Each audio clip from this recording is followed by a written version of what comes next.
اللہ اکبر، اب اس نے آنا تھا جس نے عالم کا رنگ بدلنا تھا، اب اس شخصیت کی آمد ہونے والی تھی جس کی وجہ سے یہ کائنات بنائی گئی ہے۔ لوگ کہتے ہیں میلاد کیوں مناتے ہو؟ ارے جس کے لیے ساری کائنات بنائی گئی ہو، جو وجہ تخلیق کائنات ہو، رسول پاک وہ ہے، ہی از the reason of the all creation۔ اور یہ میں نہیں کہہ رہا، یہ رب فرما رہا ہے حدیث قدسی میں کہ اے محبوب اگر تمہیں نہ بناتا تو یہ کائنات ہی نہ بناتا، نہ یہ چاند بنتا، نہ سورج بنتا، نہ آسمان، نہ جنت، ارے نہ میں ہوتا نہ آپ ہوتے۔ جس کی وجہ سے میں اور آپ دنیا میں آئے ہیں، جب اس کی ولادت کی باری آ رہی ہے تو دیکھو دنیا کا رنگ کیسے بدلا جا رہا ہے، دنیا کو میسج کیا جا رہا ہے۔ 55 دن پہلے پوری دنیا میں یہ شور مچ گیا کہ مکے میں ایک ایسا واقعہ ہوا ہے کہ اب کعبے والوں کو کوئی نہیں ہرا سکتا، اب کعبے کا رکھوالا آنے والا ہے، اب کعبے کو عزت دینے والا آ رہا ہے، کعبے سے بت نکال کر اس کے طواف کو تقدس کے ساتھ جاری کرنے والا آ رہا ہے۔ شاعر کہتے ہیں نا،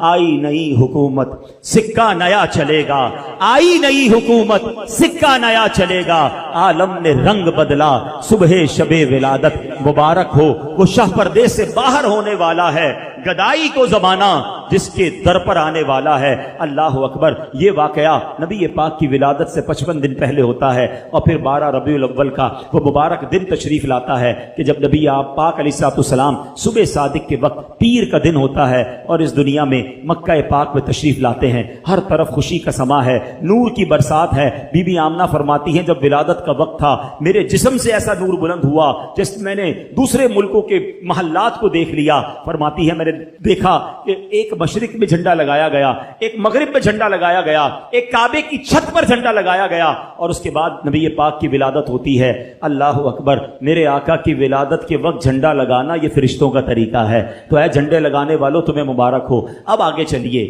میرے آقا کے بچپن کا ایک واقعہ پھر میں بیان کو اختتام کرتا ہوں۔ ویسے تو میرے آقا کی ہر ادا نرالی ہے، اللہ اللہ وہ بچپنے کی پھبن، اللہ اللہ وہ بچپنے کی پھبن، اس خدا بھاتی صورت پہ لاکھوں سلام۔ نبی پاک کی ہر ادا نرالی۔ عام بچوں کی طرح بہت سارے معاملات آپ کے ساتھ نہیں تھے، آپ ختنہ شدہ، ناف کٹی ہوئی، ناف کاٹنی پڑتی ہے جب بچہ پیدا ہوتا ہے، ناف بریدہ ہیں، ختنہ شدہ ہیں، خوشبوؤں میں مہکے ہوئے، غسل کیے ہوئے میرے آقا دنیا میں تشریف لاتے ہیں، اور جیسے ہی دنیا میں آتے ہیں میرے آقا سجدے میں چلے جاتے ہیں۔ زبان مبارک سے رب حبلی امتی کی صدائیں ہیں۔ صلاۃ و سلام میں پڑھتے ہو نا، رب حبلی امتی کہتے ہوئے پیدا ہوئے، حق نے فرمایا کہ بخشا الصلاۃ والسلام۔ تو کیسے آقا ہیں کہ جو آتے ہی امت کو یاد کر رہے ہیں، سبحان اللہ۔ اب عرب کے لوگوں میں یہ دستور تھا کہ جب بچے چھوٹے ہوتے تھے تو وہ ان کو دودھ پلانے کے لیے ذرا دیہاتوں میں بھیج دیتے تھے۔ اس کی دو وجوہات تھیں، ایک تو ان کی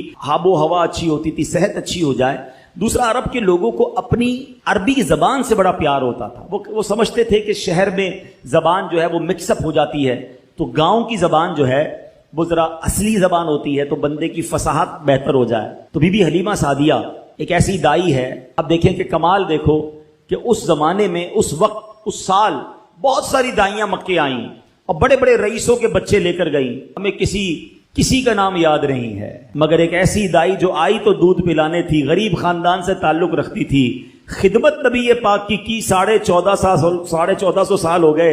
سیرت کی ہر کتاب میں دائی حلیمہ کا نام ملتا ہے۔ میرا نام کرے گا روشن دو جگ میں نام تمہارا، جس نے نبی پاک کی غلامی اختیار کی، جس نے پیارے آقا کے نام کو بلند کیا، ان کا چرچا کیا، اللہ نے اس کے نام بلند کر دیے۔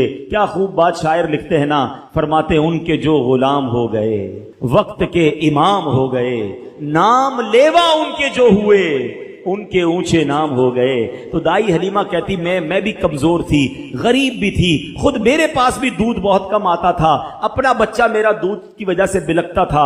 میں مکے پاک آئی، سب دائیوں نے بچے لے لیے، مجھے کسی نے بچہ نہیں دیا، مگر میں نے ایک بچہ دیکھا، چاند سا چہرہ، خوبصورت چہرہ، نورانی چہرہ، مگر کوئی دائی اسے نہ لے گئی، کیونکہ نبی پاک کی ولادت سے پہلے ہی پیارے آقا کے والد محترم کا وصال ہو گیا تھا۔ دائیوں نے سوچا والد ہی نہیں ہے، ہمیں مال نہیں ملے گا, ہمیں تحفے نہیں ملیں گے. تو کسی نے بچے کو نہیں لیا. آپ سوچتی ہیں میں خالی آئی تھی, خالی جانا نہیں چاہتی تھی, سوچا کسی نے نہیں لیا. جیسے بچے کو دیکھا دل میں جگہ بن گئی. بڑا پیارا مسکراتا چہرہ تھا, نورانی چہرہ تھا. میں نے سوچا خالی ہاتھ جانے سے بہتر ہے اسی بچے کو ساتھ لے لیتے ہیں. اب سبحان اللہ, دائی علیمہ کہتی جیسے ہی بچے کو گود میں لیا میرے پاس بھی دودھ بڑھنے لگا, میری بکری کے تھن بھرنے لگے. ہم سب گھر والوں نے دودھ پیا.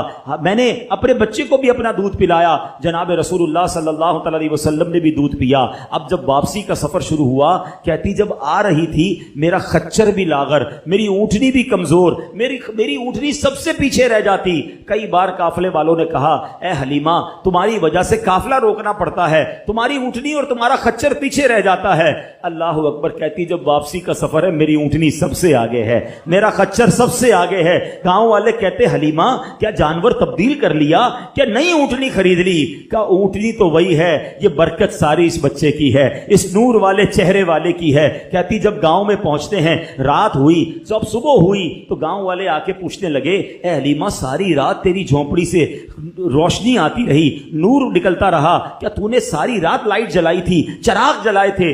کہتی چراغ تو نہیں جلایا, یہ بچہ ہی ایسا ہے کہ ساری رات اس کے چہرے سے نور نکلتا جا رہا ہے. اللہ اکبر. بی بی حلیمہ کہتی میری بکریاں چرانے میرے بچے جاتے, سارے گاؤں سے زیادہ میری بکریاں فربا ہونے لگ گئیں, موٹی تازی ہونے لگ گئیں. گاؤں والوں نے کہا پتہ تو کرو یہ حلیمہ کی بکریاں کدھر جاتی ہیں, ہماری بکریاں کمزور, اس کی بکریاں طاقتور, اپنی بکریاں ان کے ساتھ بھیجو. اسی کے ساتھ بھیجی جانے لگی. مگر فرق کسی میں نہیں آتا تھا, صرف بی بی حلیمہ سعدیہ کی بکریاں جو ہیں وہ فربا ہیں, گھر میں عجب رونق ہے.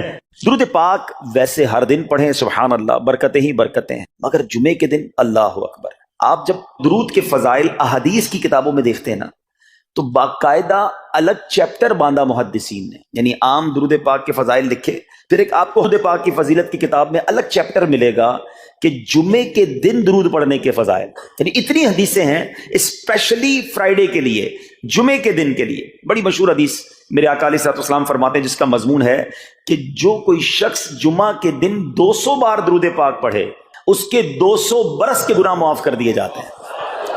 اب یہ کتنی پیاری حدیث ہے. ایک اسی طرح کی حدیث یہ بیسیکلی کثرت سے بتانے کے لیے, انکریج کرنے کے لیے کہ درود اس دن زیادہ پڑھے جائیں, گناہوں کی معافی کا ایک ایسا سبحان اللہ سلسلہ ہے. ایک اور حدیث پاک ہے جس کا مضمون ہے جو جمعہ کے دن 80 بار درود پاک پڑھے اس کے 80 برس کے گناہ معاف کر دیے جائیں گے.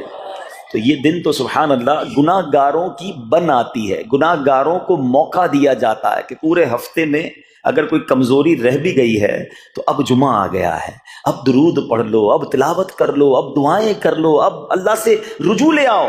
یہ جمعے کا دن سبحان اللہ. مفتی احمد یار خان نعیمی رحمت اللہ تعالی علیہ فرماتے ہیں جمعہ کے دن کوئی نیکی کی جائے اللہ کی بارگاہ میں جمعے کا شرفی اور مقام اتنا اعلیٰ ہے کہ جمعہ کی ایک نیکی 70 گنا اس کا ثواب عطا کیا جاتا ہے, ملٹی پلائی بائی 70. سوچئے, سمجھدار لوگ بیٹھے ہیں, کاروباری لوگ بھی بیٹھے ہوں گے. ہمارے یہاں نارملی سپر اسٹور پہ یا کسی جگہ پر مارکیٹس وغیرہ میں اسکیم لگتی ہیں, 25% discount, 50% discount, buy 1 get 1 free, ایک خریدو دوسرا فری. لوگ گرمیوں کی چیزیں سردیوں میں خرید لیتے ہیں. ارے بھائی ابھی تو گرمیاں, ابھی سے جیکٹ خرید دی ہے یار, سستا مل رہا تھا, ایک فری مل رہا تھا, سردیوں میں کام تو آئے گا نا, چلو لے لو بھائی. سردیوں میں گرمیوں کی چیزیں خرید رہے ہوتے ہیں, کیوں؟ سستا.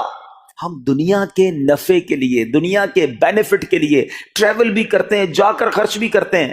مجھے اچھی طرح یاد ہے افریقہ کے غالباً ایک ملک میں تھا, تو بارڈرز ملے ہوئے ہوتے ہیں. ہم بارڈر ہم نے کراس کیا, ایک ملک کا جیسی بارڈر کراس کیا. بارڈر کراس کرتے ہی ایک بہت بڑا, ویرانہ تھا لیکن بہت بڑا شاپنگ مال بنا ہوا اور گاڑیوں کی قطاریں. تو میں نے اسلامی بھائی سے پوچھا یار اس ویرانے میں اتنا بڑا شاپنگ مال اور اتنی گاڑیاں؟ تو انہوں نے وجہ بتائی, کیا بتائی؟ کہتے ہیں جس ملک کے بارڈر کے ساتھ یہ سٹور ہے نا, اس ملک میں ٹیکس ہے, یہ ملک ٹیکس فری ہے. اچھا, اس ملک نے اپنے بزنس کو چلانے کے لیے اپنے ملک کے اندر مال بنے ہوں گے, ایک اسپیشل مال یہاں بنا دیا تاکہ اس ملک والے سفر کر کے آئیں اور پورے مہینے کا سامان اس سٹور سے لے کے واپس چلے جائیں, صرف ٹیکس بچانے کے لیے. ایک مہینے کا سامان, اچھا گاڑیوں کی لائنیں. اب بتاؤ یار, ہم دنیا کمانے کے لیے, سفر کرنے کے لیے تیار ہیں, نفع کمانے کے لیے وقت دینے کے لیے تیار ہیں. ہر جمعے اسکیم اناؤنس ہے, ایک نیکی کرو 70 گنا ثواب کماؤ گے. بتاؤ کیا ذہن ہونا چاہیے کہ یار بس جمعے کا دن تو قرآن پڑھوں گا، درود پڑھوں گا، صدقہ کروں گا. سبحان اللہ، ڈھونڈ ڈھونڈ کے ہمارے صحابہ علیہم رضوان ڈھونڈ ڈھونڈ کے نیک اعمال کرتے تھے کہ یہ بھی عمل کر لوں، یہ بھی کر لوں، اور جمعے کے دن اسپیشلی. تو اللہ کرے ذہن میں یہ بات بیٹھ جائے کہ میں نے جمعے کو زیادہ نیکیاں کرنی ہیں.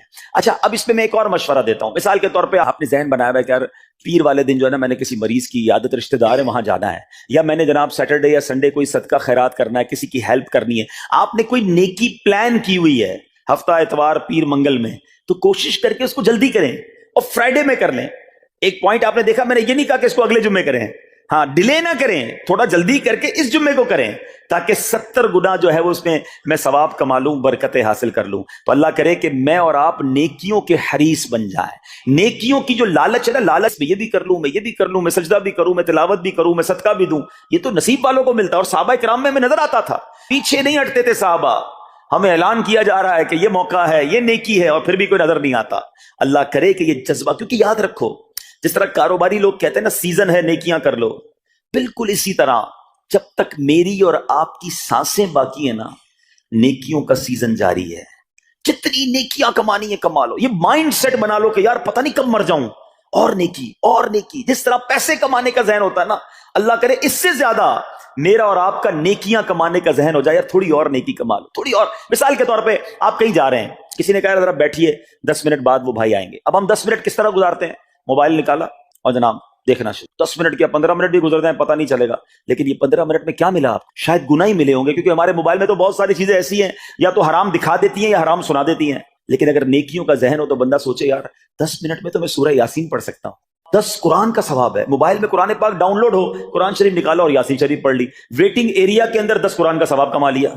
اگر یہ مائنڈ سیٹ ہو، بندہ کہ یار اتنی دیر میں تو 100 بار درود پاک پڑھ لوں گا. اور آقا علیہ الصلوۃ والسلام فرماتے ہیں جو 100 بار درود پاک پڑھے اس کی دونوں آنکھوں کے درمیان لکھ دیا جاتا ہے کہ یہ بندہ دوزخ کی آگ اور نفاق سے بری ہے. 5 منٹ 10 منٹ میں اتنی نیکیاں کما سکتا. لیکن مائنڈ سیٹ ہی نہیں ہے، گھنٹوں ضائع کر دیں گے، نیکی کمانے کا ذہن نہیں بنتا. اگر یہی 10-15 منٹ میں مجھے پیسے ملنے ہوتے تو بتاؤ ہم کیا کرتے. اللہ کرے دل میں اتر جائے میری بات. تو بہرحال جمعہ کا دن یہ بہت کمال کا دن ہے. ہر جمعے کے دن آپ کو اونٹ صدقہ کرنے کا ثواب مل سکتا ہے. ایک اونٹ کتنے کا آتا ہے؟ 1.5-2 لاکھ روپے کا تو ہوتا ہے. 2 لاکھ روپے ہر جمعے کو صدقہ کرو. مہینے کے ہو گئے 8 لاکھ روپے. بندہ بولے غریب آدمی 8 لاکھ ہر مہینے؟ جی جناب، ہر مہینے 8 لاکھ کم و بیش آپ صدقہ کرنے کا ثواب کما سکتے ہیں. کیسے؟ کتنا آسان. نبی پاک علیہ الصلوۃ والسلام فرماتے ہیں جس کا مضمون ہے جو جمعے کے دن سب سے پہلے آتا ہے اسے اونٹ صدقہ کرنے کا ثواب ملتا ہے، جو اس کے بعد آتا ہے اسے گائے صدقہ کرنے کا ثواب ملتا ہے. اللہ کی رحمت سے ہر جمعے فرشتے مسجد کے دروازے پر کھڑے ہوتے ہیں. ہم اللہ سے دعا کرتے ہیں اللہ تیری نوری مخلوق کے صدقے ہم پر رحم فرما، ہماری مغفرت فرما. مگر جب امام خطبے کے لیے کھڑا ہو جاتا ہے، آقا علیہ الصلوۃ والسلام فرماتے ہیں وہ رجسٹر بند کرتے ہیں اور وہ بھی آ کر امام کا خطبہ سننے کے لیے بیٹھ جاتے. تو جلدی آ کر کچھ منٹ پہلے آ کر. اچھا، علم دین الگ ملتا ہے، ظاہر ہے یہاں ہر جمعے بیان ہوتا ہے، وہ بیان سننے کو آپ کو الگ ملے گا، نیکی کی دعوت الگ ملے گی، اور سبحان اللہ اونٹ صدقہ کرنے کا ثواب. تو مبارک ہو انہیں جو جلدی آتے ہیں. تو بہرحال اب میں چاہتا ہوں کہ جب بات جمعے پر ہی ہو رہی ہے تو ایک میں نے اور آپ کو پیغام دینا تھا. جمعے کو خطبہ دیا جاتا ہے، سالوں سے خطبہ سن رہے ہیں. مجھے اچھی طرح یاد ہے جب میری عمر شاید 17-18 سال تھی تو سن کر آدھا خطبہ تو مجھے اسی وقت یاد ہو گیا تھا. اب شاید پونا یاد ہو گیا ہوگا. آپ میں سے بھی کئیوں کو 60-70-80% خطبہ یاد ہوگا کیونکہ ہر جمعے سنتے ہیں. مگر کس کو یہ تجسس ہوا کہ یہ ہر جمعے امام صاحب پڑھتے ہیں، اس میں پیغام کیا ہے، اس کا ترجمہ کیا ہے، اس میں ہمیں کیا جاتا ہے؟ بس سر جھکاتے ہیں، ہاتھ باندھتے سنتے رہتے ہیں، کچھ سو بھی جاتے ہوں گے. ارے اللہ کے بندو سوچو تو صحیح کہ ہر جمعے کو سنتا ہوں، آدھا پونا یاد بھی ہو گیا، پیغام کیا ہے؟ 2 باتیں، ایک حدیث پاک اور ایک خوبصورت پیغام. ہر جمعے کو آپ سنتے ہیں، ٹھیک ہے؟ حدیث ذرا سنیے گا. اللہ کے حبیب علیہ الصلوۃ والسلام فرماتے ہیں البر لا یبلا والذنب لا ینسا والدیان لا یموت. سنے ہوئے نا یہ الفاظ؟ ایسا لگ رہا ہے کہ یار یہ الفاظ تو کانوں میں ہر جمعے آتے ہیں. آگے فرمایا اعمل ما شئت کما تدین تدان. یہ حدیث ہے، ٹھیک ہے؟ اس کے بعد قرآن کی ایک آیت تلاوت ہوتی ہے فمن یعمل مثقال ذرۃ خیرا یرہ ومن یعمل مثقال ذرۃ شرا یرہ. یہ کانوں نے کئی بار، کہوں کہ سینکڑوں بار سنے ہیں. دل ہلا دینے والا پیغام، بڑا سمجھانے والی بات ہے اس حدیث میں. البر لا یبلا. میرے آقا فرماتے ہیں نیکی پرانی نہیں ہوتی، کرتے جایا کرو. یہ نیکی تمہارے اکاؤنٹ میں جمع ہو رہی ہے. میں اور آپ بھول جائیں گے، میرا رب نہیں بھولتا. اس کے خزانے بڑے ہیں. جہاں نیکی پرانی نہیں ہوتی نا. اب اگلا جملہ سنو, وَالذَّنبُ لَا يُنسَى, گناہ بھلایا نہیں جاتا. میں اور آپ بھول گئے. افسوس یہ ہے, عجیب کہانی ہے. یہ تو ایک عجب الگ ٹاپک ہے کہ آج جس سے ملاقات کرو اس کو 15 سال 20 سال 25 سال پرانی نیکیاں یاد ہیں. لوگ ملتے ہیں کہتے ہیں 1990 میں حج کیا تھا, 95 میں عمرہ کیا, 2002 میں فلاں مسجد بنائی. آپ کی دعوت اسلامی کے قافلے میں بھی 2005 میں گیا تھا. ساری نیکیاں 15 20 سال پرانی یاد ہیں. گناہ کل جھوٹ بولا تھا یاد ہے, کل رات کو بد نگاہی ہو گئی تھی وہ یاد ہے, پرسوں غیبت کی تھی وہ یاد ہے. سالوں تو چھوڑو, ہم گھنٹے پہلے کا گناہ بھول جاتے ہیں. مگر حدیث ڈرا رہی ہے, سمجھا رہی ہے کہ دیکھو وَالذَّنبُ لَا يُنسَى, گناہ بھلایا نہیں جاتا. تم بھول گئے ہو, اگر کہیں لکھا ہوا ہے جواب دینا ہے. اور آگے فرمایا وَالدَّيَّانُ لَا يَمُوتُ, فرمایا کہ جو فیصلہ کرنے والا ہے اسے موت نہیں آتی. اللہ کو موت نہیں آنی, میں اور آپ مر جائیں گے. جس نے ڈیسیشن لینا ہے, جس نے فیصلہ کرنا ہے, اسے موت نہیں آنی. پھر آگے فرمایا اعمل ما شئت کما تدین تدان, کر لے جو کرنا ہے جیسی کرے گا. پھر قرآن کی یہ آیتیں سمجھا رہی ہیں وَمَن يَعْمَلْ مِثْقَالَ ذَرَّةٍ خَيْرًا يَرَهُ, جو ذرہ بھر نیکی کرے گا, بھلائی کرے گا, وہ دیکھے گا. وَمَن يَعْمَلْ مِثْقَالَ ذَرَّةٍ شَرًّا يَرَهُ, کہ جو ذرہ بھر برائی کرے گا. اتنا شاندار جمعے کا پیغام ہر جمعے خطبے میں دیا جاتا ہے. اللہ کرے یہ دل کی گہرائیوں میں اتر جائے. دروازہ بند کر کے, اندھیرا کر کے, اکیلے میں گناہ کرنے والا سوچے کہ ٹھیک ہے دنیا میں کوئی نہیں دیکھ رہا مگر میرا رب دیکھ رہا ہے, مجھے اس ذرہ بھر گناہ کا بھی جواب دینا پڑے گا.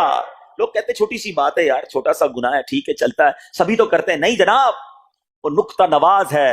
وہ معاف کرنے پہ آئے تو 100 بندوں کے قاتل کو معاف کر دے, اور وہ پکڑنے پہ آئے تو ایک نقطے پر پکڑ فرما دے. ہمیں ڈرنا ہوگا, ہمیں خوف اپنے دل میں طاری کرنا ہوگا, کیونکہ یہ گناہ میری آخرت میں میری پکڑ کا سبب بن سکتا. بالکل اسی طرح چھوٹی چھوٹی نیکیاں سمجھ کے چھوڑ دیتے ہیں. یار سنت غیر موقدہ ہی ہے نا, نفل ہی تو ہے نا, سنت ہی تو ہے نا, ٹھیک ہے درود پڑھنا چاہیے, نہیں پڑھا تو کوئی بات نہیں. ارے یار کون اجتماع میں جائے, کون درس میں بیٹھے, صدقہ دینا کوئی واجب تو نہیں, زکات تو پوری دیتا ہوں. چھوٹی چھوٹی نیکیاں سمجھ کر چھوڑتے ہو. ارے وہ تو کتے کو پانی پلانے والے کو اس سبب سے بخش دیا کرتا ہے, راستے سے پتھر ہٹانے والے کو بخش دیا کرتا ہے. فرمایا نا البر لا یبلا, نیکی پرانی نہیں ہوگی, کرتے جایا کرو.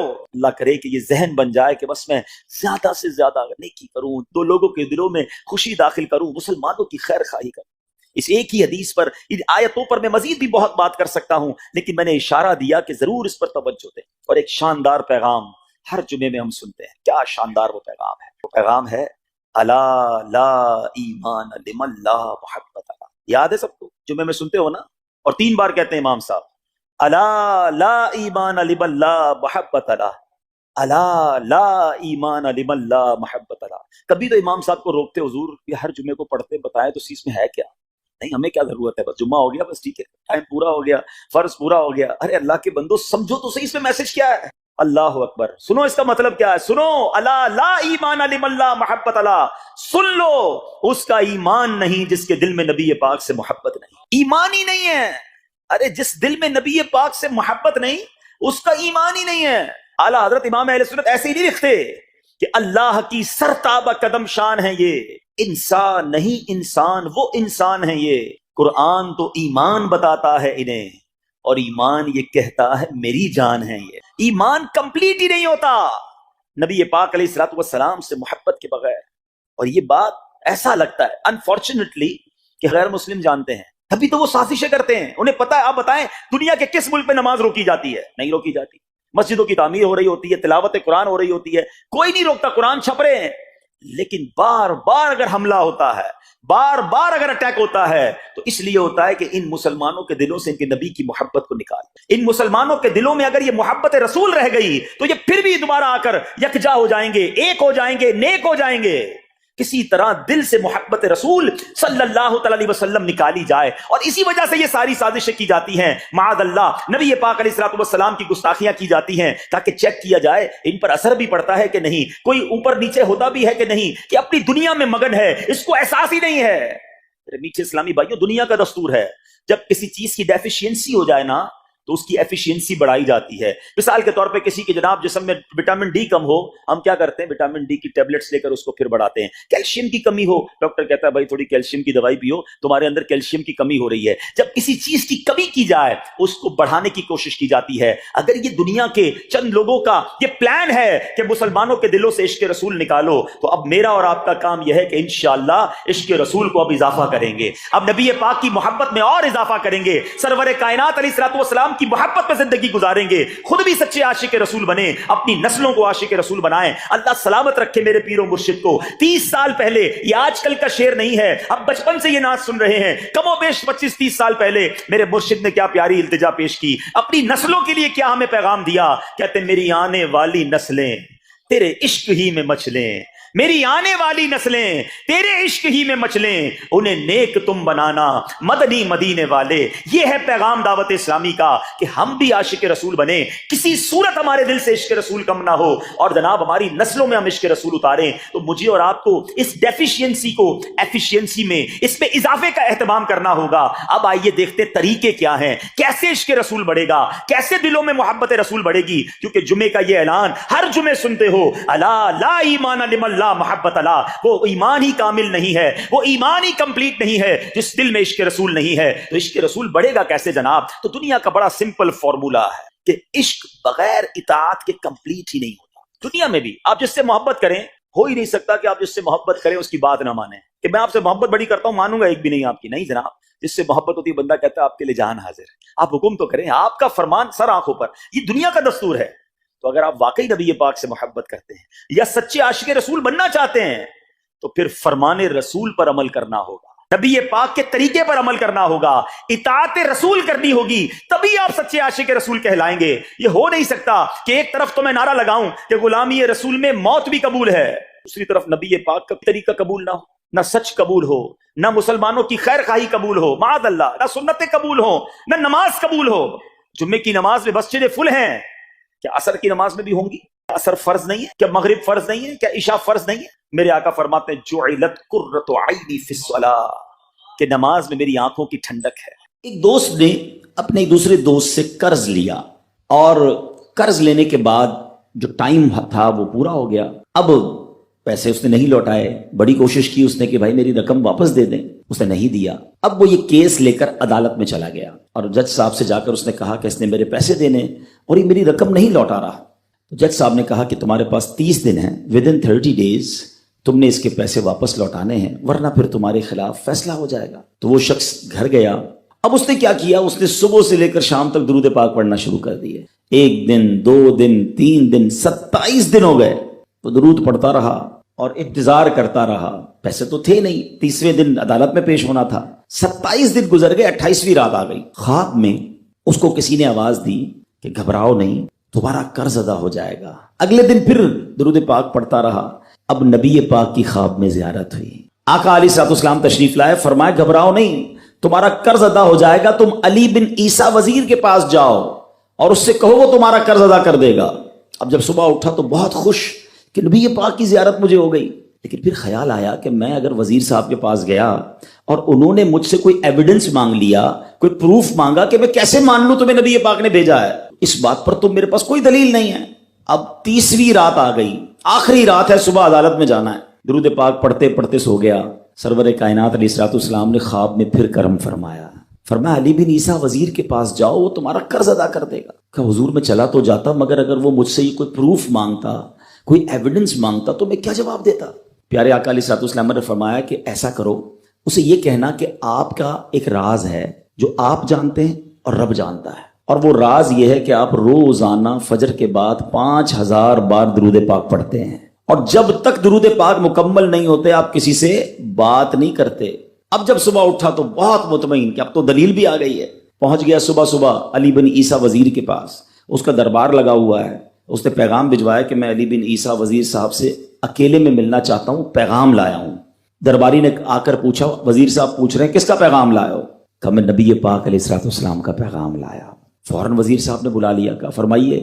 کہ مجھے میرے آقا علیہ الصلوۃ والسلام نے کہا ہے کہ آپ میرا قرض ادا کر دیں، میں 3000 دینار کا مقروض ہوں، today is the last day in the court, آج مجھے کورٹ میں پیش ہونا ہے، اگر آج میں نے اپنا قرض ادا نہ کیا تو مجھے جو ہے وہ سزا ہو سکتی ہے۔ علی بن عیسیٰ کہتا ہے میں بالکل آپ کا قرض تو ادا کر سکتا ہوں، مگر مجھے کیسے پتہ چلے، کوئی دلیل ہے، کوئی پروف ہے کہ آپ کو نبی پاک علیہ الصلوۃ والسلام نے بھیجا ہے؟ کہتا ہے ہاں، خالی ہاتھ نہیں آیا، آقا نے دلیل بھی عطا فرمائی ہے۔ اچھا بتائیے کیا دلیل ہے؟ کا دلیل یہ ہے کہ آپ کا ایک راز ہے جو صرف آپ جانتے ہیں اور آپ کا رب جانتا ہے۔ 5000 ٹائمز ڈیلی آپ درود پاک پڑھتے ہیں فجر کے بعد، اور جب تک یہ درود پورے نہیں ہوتے آپ کسی سے بات نہیں کرتے۔ آپ ذرا پہلے تھوڑی دیر کے لیے امیجن کریں کہ جو وزیر 5000 بار روز درود پڑھتا ہوگا وہ عاشق رسول کیسا ہوگا؟ اس کی تو لاٹری نکل آئی نا، وہ تو خوشی سے جھوم اٹھا، کہتا ہے مرحبا یا رسول اللہ، میرے درود پاک قبول ہو گئے، بہت خوش۔ اب ابھی بیٹھے آپ کمرے میں، گیا واپس آیا اور 3000 نہیں 9000 دینار لے کر آیا، کہتے 3000 تو نبی پاک کا حکم، مرحبا یا رسول اللہ، 3000 اور لیجئے، آپ نے اتنی اچھی خبر مجھے سنائی، اتنا پیارا خواب سنایا، آپ کے قدم میرے گھر تک آئے، اور 3000 مزید لے جائیے، اس سے اپنے بچوں کے لیے کوئی کاروبار شروع کیجئے، اور ایک وعدہ بھی کیجئے، زندگی میں آئندہ جب بھی آپ کو کوئی ضرورت پڑے گی نا، آپ میرے پاس آئیں گے، میں آپ کا بھائی ہوں۔ اب یہ دیوانہ بڑا خوش ہو کر عدالت پہنچا۔ اچھا everybody expecting over there, سب یہ سوچ رہے تھے کہ یہ اس نے آج گرفتار ہی ہونا ہے، کیونکہ تھا ہی کچھ نہیں اس کے پاس، پہلے ہی کہہ دیا تھا کہ میں کولیپس ہو گیا ہوں۔ اب عدالت میں جاتے ہی اس نے 3000 دینار جج صاحب کو دے دیے کہ صاحب اس کا میرا قرضہ ادا کر دیں، میں جو ہے وہ اپنے قرضے سے بری ہونا چاہتا ہوں۔ جج صاحب ہوتے ہیں، انہوں نے کہا قرضہ تو ادا کر دیں گے، پہلے بتاؤ پیسے لائے کدھر سے ہو؟ تم تو کہتے تھے پیسے نہیں تھے تمہارے پاس، اتنی بڑی رقم کیسے انتظام کی؟ اب بھری عدالت میں گویا اس نے زبان حال سے یہ کہا کہ اتنا دیا سرکار نے مجھ کو، اتنی میری اوقات نہیں، یہ تو کرم ہے ان کا، ورنہ مجھ میں تو ایسی بات نہیں۔ اب اس نے بھری عدالت میں پورا واقعہ سنایا کہ میں نے تو کچھ نہیں کیا، آقا خواب میں تشریف لائے، میں وزیر صاحب کے پاس گیا، انہوں نے یہ پیسے دیے۔ سنو اس زمانے کے جج بھی کیسے ہوتے تھے، وہ جج دوران عدالت